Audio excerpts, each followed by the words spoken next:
मंडळी नमस्कार. कुंडलीच्या केंद्रस्थानाला विष्णुस्थान म्हणून ओळखले जाते.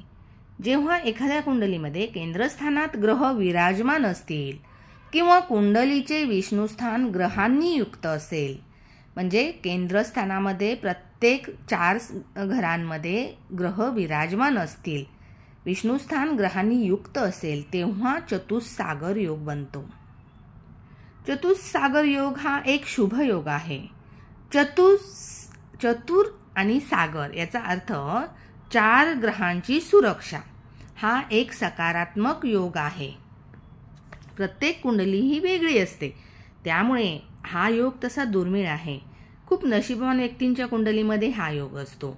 या योगामुळे व्यक्ती आयुष्यात आनंदी, पूर्ण सुखी, यशस्वी बनते.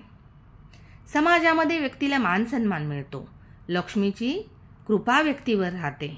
व्यक्तीला मुलांकडून, संततीकडून सहकार्य मिळते. अशा व्यक्तीला नावलौकिक समुद्रापलीकडेही मिळतो. आंतरराष्ट्रीय स्तरावरही अशा व्यक्तीला नावलौकिक मिळतो. धन्यवाद.